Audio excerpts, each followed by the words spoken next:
Hey guys, Saint8 here. I've got a bit of an ad-libbed video. Today we're going to be looking at every secret level you can access in the game. So everything from the Oasis to the headquarters. This will be from chronological order, from when you can gain access to them in the game.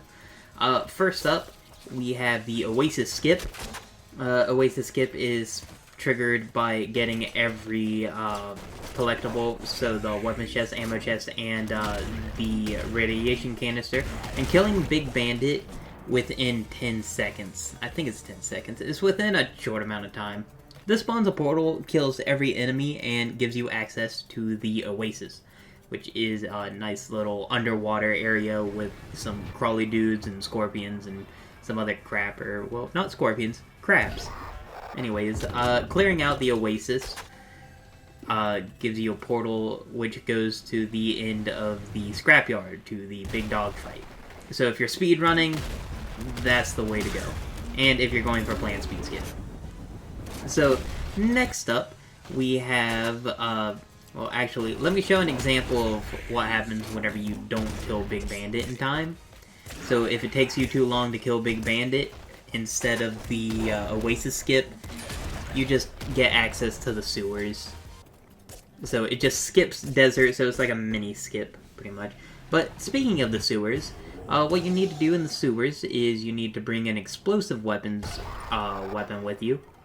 And you need to find this little grate right here. You need to find that grate, shoot an explosive at it, and bada bing, bada boom, you know you blew open the grate whenever the walls change to purple, and you gain access to the Pizza Sewers. Pizza Sewers has 1 rat and 4 turtles. This is a Teenage Mutant Ninja Turtles reference. Increases the difficulty by 1, and I'll talk about difficulty at a later date. You get a weapon chest, a rad canister, and an ammo crate. And this leads you to the first level of the scrapyard. Speaking of the scrapyard, first you need to take a little screwdriver, find this little rusted car here, and then you get access to the next secret level, Wyvie's Mansion. Wyvie's Mansion has a bangin' OST, and also you have a guaranteed gold chest spawn, which can guarantee a gold weapon for whatever character you're trying to get all the gold weapons on. With this little gold chest right here. Once you're done with Wyvie's Mansion, you gain access to Wasteland 2, or, well, not Wasteland, Scrapyard 3. My bad, I'm dumb. Skip Scrapyard 3, or Scrapyard 2 entirely. So, speaking of Scrapyard, on Scrapyard 2 and Frozen Wasteland 2, you get access to Crown Vaults. Crown Vaults, you feed them radiation. And after you feed them radiation, you gain access to the quote-unquote Crown Vault. That's actually what they're called. I don't know why I put quotes there. But the Crown Vault, these little funky things, whenever you go inside them, it clears any curse on your weapons after you pick up the crown. Or whenever you exit. Yeah, it's as soon as you pick up a crown.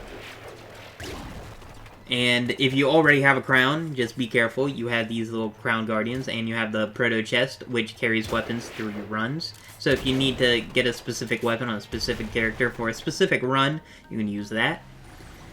But after you kill the guardians, or if there are no guardians, or you have no crown, you get access to the crown list. This changes if you're in a loop or not. This is the pre-loop crown selection. Then after that, we have, after the big dog fight, normally it would lead to the Crystal Caves, but if you pick up a cursed weapon, and you go through the portal after the big dog fight, you gain access to the cursed Crystal Caves, or the, otherwise known as the Cheese Caves. Cheese Caves has a bunch of the, little crab dudes here, who pretty much refuse to die. They'll divide into others, and they'll keep going till you get lucky and they actually decide they don't want to be alive anymore. Then you also encounter teleporting crystals. Keep in mind, these crystals do 20 damage on contact. So 20 contact damage and they teleport. And there's also access to the big big curse chest, which gives you 3 cursed weapons. And that's pretty much it for the Cursed Crystal Caves. Now, from this point on, any kind of secret levels, I'm not really going to go into detail on, simply because I want them to be surprises. So, first off, we have the Frozen Wasteland. Now, to gain access to the secret level in the Frozen Wasteland, you have to pick Last Wish here.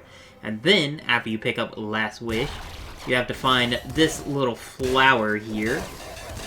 And you have to feed this flower 4 HP. After you feed this flower 4 HP, you gain access to a really hard secret level, at least pre-loop. The hardest pre-loop secret level, which is the jungle. You also gain access to the same selection of perks you had whenever you picked Last Wish as well. But the jungle's got a bunch of bull crap in it. It's kind of a pain to go through there. So, with that being said, now we have access to the IDPD headquarters.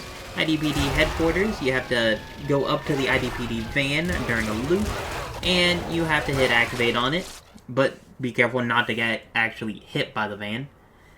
And after that, that's all the secret levels. Unless you want to count YB's Ultra Mutation, in which case, that's also technically a secret level, but that's all of them.